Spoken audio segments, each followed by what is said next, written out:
اپنے تمام دوست احباب کو ایک بار پھر السلام علیکم۔ اسلام آباد سے ایک نئے شو کے ساتھ، اور شو کا تعلق ہے پاکستان میں ہونے والی دہشت گردی کے تازہ ترین واقعات۔ ہمیں بتایا گیا تھا کہ دہشت گردی کی کمر توڑ دی گئی ہے اور دہشت گردی کے خلاف کامیاب جنگ دنیا کے لیے ایک قابل تقلید مثال ہے۔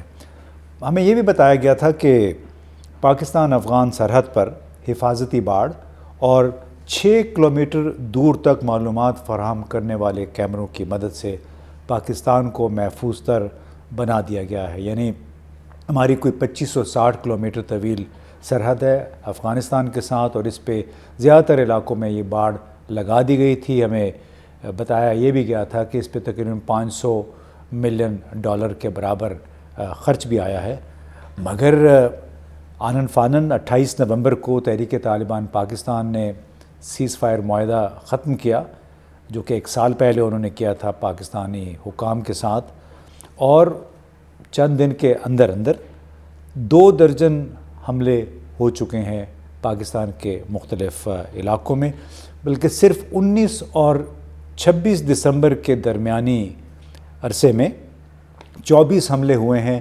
بلوچستان اور خیبر پختونخوا میں۔ بلوچستان میں صرف ایک دن میں یعنی 25 دسمبر کو 9 مختلف مقامات پر 9 حملے ہوئے، اور اس طرح اس صورتحال نے بالکل 2008، 9، 10، 11 میں جو حالات تھے، جو خودکش بمباری کا سلسلہ اس وقت شروع ہوا تھا، اس کی یاد اس نے تازہ کر دی۔ اسلام آباد میں ایک خودکش حملہ بھی ہوا، اور اس کے ساتھ ہی پھر ایک امریکی سفارتخانے کی طرف سے ایک تھریٹ الرٹ جاری ہوا، جس میں اپنے شہریوں کو کہا گیا کہ آپ میریٹ ہوٹل نہ جائیں، کیونکہ میریٹ ہوٹل آپ کو یاد ہوگا ستمبر 2008 میں ایک بہت ہی خوفناک دھماکہ حملہ ہوا تھا یہاں پہ، جس میں 54 افراد جاں بحق ہو گئے تھے۔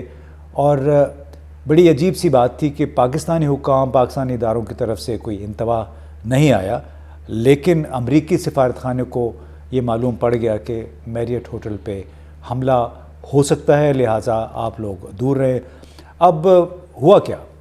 وہ ایک دم ایک تاثر پھیل گیا کہ اسلام آباد بھی خودکش حملے کے بعد غیر محفوظ ہو گیا ہے۔ اب امریکی سفارتخانے نے جب الرٹ جاری کیا تو اس کے بعد سے اب تک برطانیہ، آسٹریلیا، سعودی عرب اور اٹلی نے بھی اب اسلام آباد کے اس ہوٹل تک اپنے سفارتکاروں کی جو رسائی یا وہاں پہ آمد و رفت ہے اس کو محدود کر دیا۔ انہیں انتباہ کیا ہے کہ آپ غیر معمولی احتیاط کریں اور پبلک مقامات سے اور اس ہوٹل سے دور رہیں۔ اب سوال یہ پیدا ہوتا ہے کہ یہ دہشت گردی کی نئی لہر کا آخر مقصد کیا ہے؟ کون اس کے پیچھے ہے؟ کون پاکستان کو غیر محفوظ ملک ثابت کرنا چاہتا ہے؟ اور دہشت گردی کی جو نئی لہر ہے، اور اس کے ساتھ ہی کچھ عرصہ پہلے امریکی سینٹ کام کے سربراہ یہاں پاکستان آئے، اور انہوں نے بارڈر کا بھی دورہ کیا، اور ساتھ ہی انہوں نے یہ بھی کہا کہ پاکستان میں جو دہشت گردی ہو رہی ہے، ہم امریکہ اس کے خلاف پاکستان کو تعاون فراہم کرنے کو تیار ہے۔ لیکن آپ نے دیکھا وہ یہ 16-17 دسمبر کی بات ہے، اور اس کے بعد سے اب تک کہ کم از کم 2 درجن واقعات دہشت گردی کے ہو چکے ہیں۔ لیکن یہ وہی دن تھے جب ہمارے وزیر خارجہ بلاول زرداری نے نیو یارک میں بیٹھ کے بھارتی وزیر اعظم نریندر مودی کو گجرات کا قصائی کہہ کر ایک بار پھر پکارا۔ یعنی وہ کانٹیکسٹ ان کا یہ تھا کہ اسامہ بن لادن تو 2011 میں مارا گیا تھا، لیکن جس کو گجرات کا قصائی کہا گیا تھا وہ ابھی تک زندہ اور اس یعنی بھارت کا وزیر اعظم ہے۔ تو کیا موجودہ صورتحال اس ایک بیان کا بھی خمیازہ ہے؟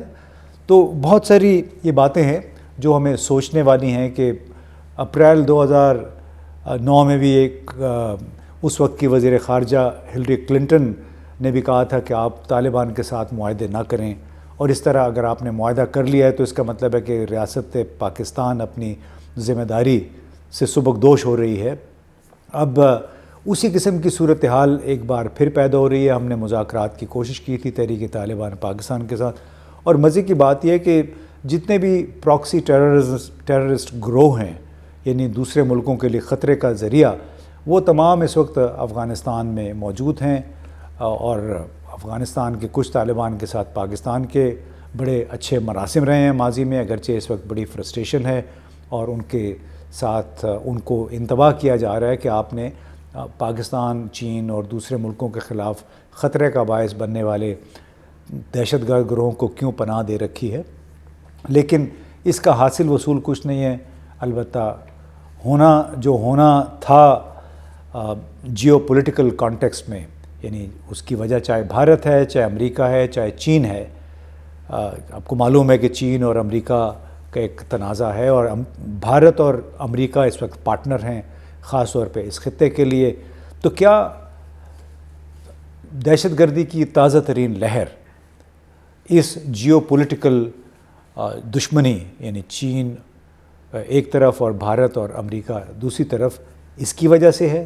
تو کیا اس کا خمیازہ پاکستان کو بھگتنا پڑے گا، یا پھر افغانستان کے طالبان کے گرد گھیرا تنگ کرنے کی کوشش کی جا رہی ہے تاکہ جواز بنایا جا سکے پاکستان سے افغانستان حملے کرنے کی، اور ان دہشت گرد گروہوں اور اس کے لیڈرز کا کلا کما کرنے کی، جو کہ دوسرے ملکوں کے لیے خطرہ بنے ہوئے ہیں؟ آنے والے دن اور مہینے کوئی اچھی خبر لے کے نہیں آئیں گے، ایسا معلوم ہو رہا ہے اس وقت۔